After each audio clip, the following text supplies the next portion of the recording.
नमः शिवाय।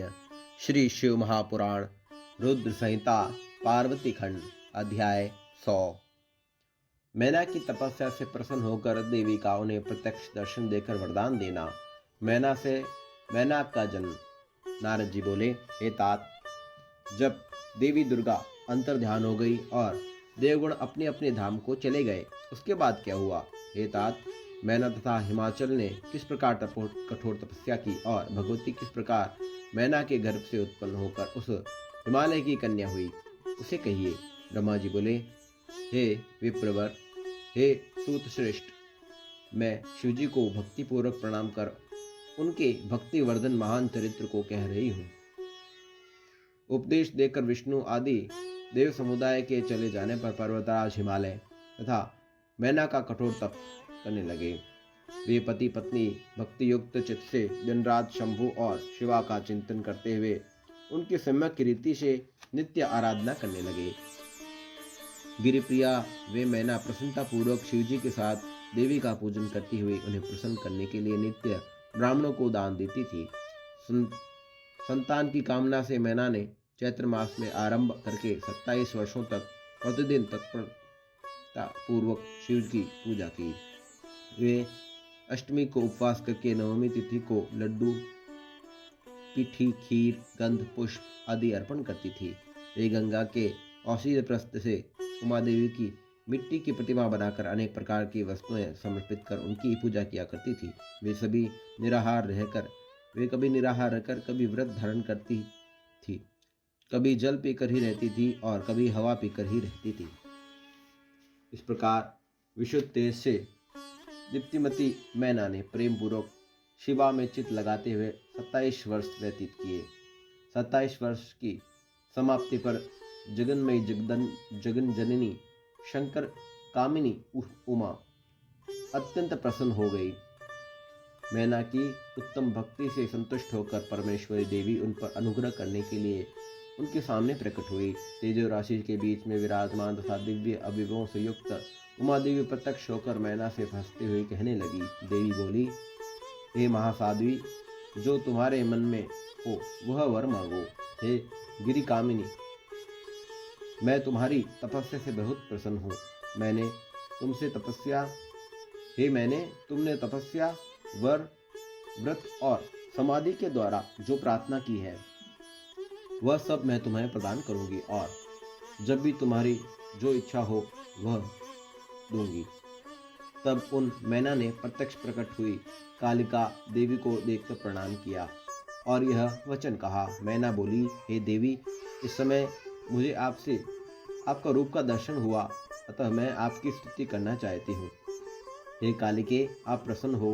ब्रह्मा जी बोले, नारद, मैना के ऐसा कहने पर सर्वमोहिनी कालिका ने अत्यंत प्रसन्नचित्त होकर अपनी दोनों बाहों से मैना का आलिंगन किया।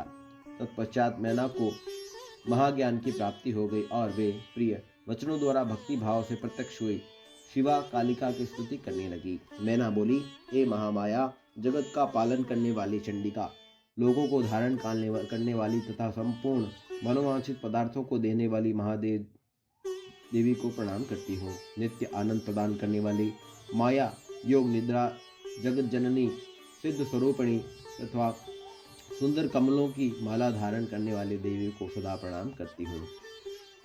माता मही, नित्य आनंद प्रदान करने वाली, भक्तों के शोक को सर्वदा विनिष्ट करने वाली तथा नारियों एवं प्राणियों की बुद्धि स्वरूपिणी देवी को मैं प्रणाम करती हूँ। आप यतियों के बंधन के नाश की हेतुभूत ब्रह्म विद्या है। जो मुझ जैसी नारियां आपके प्रभाव का क्या वर्णन कर सकती है। अथर्ववेद की जो हिंसा है वह आप ही हैं। हे देवी, आप मेरे अभिष्ट फल को सदा प्रदान कीजिए। भावहीन तथा अदृश्य नित्यानित्य तन्मात्राओं से आप ही पंचभूतों के समुदाय को संयुक्त करती हैं। आप उनकी शक्ति हैं और सर्वदा नित्य रूपा हैं। आप समय समय पर योग युक्त एवं समर्थ नारी के रूप में प्रकट होती हैं। आप इस जगत की उत्पादिका और अथाह शक्ति हैं। आप ही सबके परे नित्या प्रकृति है जिसके द्वारा ब्रह्मा के स्वरूप को वश में किया जाता है। वे नित्या विद्या आप ही है। हे माता, आज मुझ पर प्रसन्न होइए। आप ही अग्नि के भीतर व्याप्त उग्र शक्ति है। आप ही सूर्य किरणों की प्रकाशिका शक्ति है। चंद्रमा में जो आह्लादिक का शक्ति है वह आप ही है। उन आप चंडिका देवी का मैं स्तवन और वंदन करती हूँ।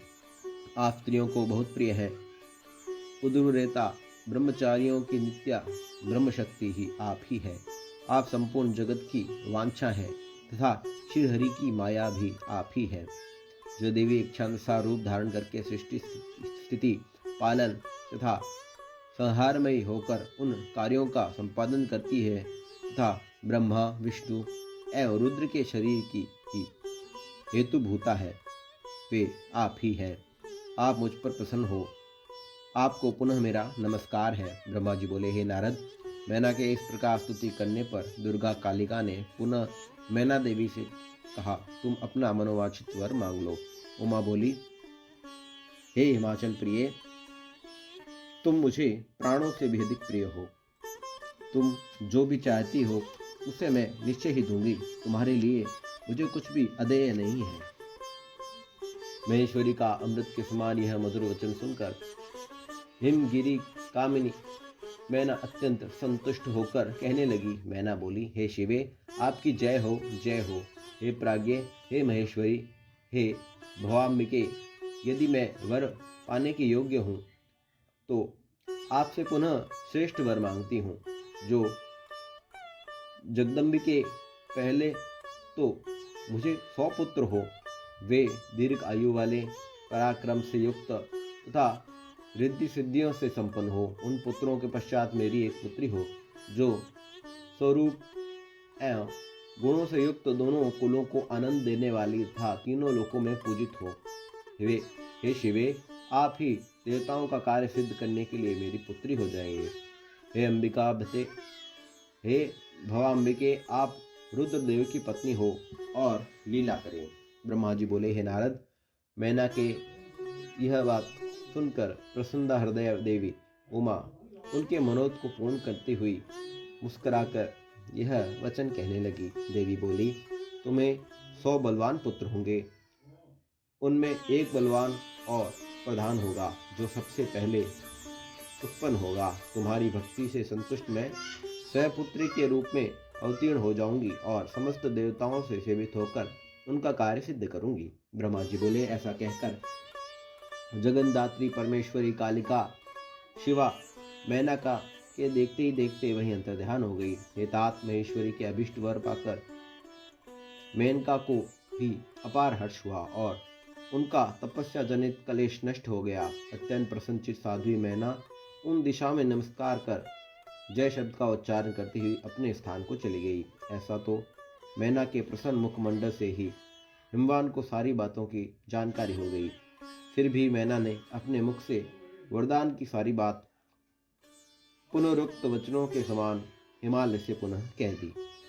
मैना का वचन सुनकर पर्वतराज हिमालय प्रसन्न हुए और उन्होंने शिवा में भक्ति रखने वाली अपनी उन प्रिया की प्रेम पूर्वक प्रशंसा की।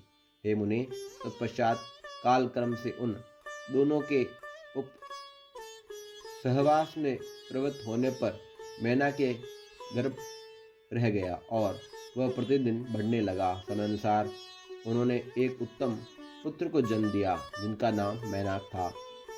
उनके समुद्र के साथ उत्तम मैत्री की। वह अद्भुत पर्वत नाग वधुओं के विहार का स्थल है। हे देवर्षि, जिस समय इंद्र ने पर्वत पर क्रोधित होकर उनके पंख काटना प्रारंभ किया, उस समय वज्र द्वारा कटे हुए पर्वतों के पंखों को देखकर वह मैनाक वेदना से अनभिज्ञ रह गया और पंख युक्त ही रहा। हिमालय के 100 पुत्रों में मैनाक सबसे श्रेष्ठ और महाबल तथा पराक्रम से युक्त था। अपने आप प्रकट हुए समस्त पर्वतों में एकमात्र मैनाक ही पर्वतराज के पद पर अधिष्ठित हुआ। उस समय हिमालय के नगर में महान उत्सव हुआ। दोनों पति पत्नी अत्यंत प्रसन्नता को प्राप्त हुए और उनका कलेश भी नष्ट हो गया। उन्होंने ब्राह्मणों को दान दिया और अन्य लोगों को भी धन प्रदान किया। शिवाशिव के चरण युगल में उन दोनों का अत्यंत स्नेह हो गया। ओम नमः शिवाय। श्री शिव महापुराण रुद्र संहिता पार्वती खंड अध्याय 100 संपूर्ण हुआ।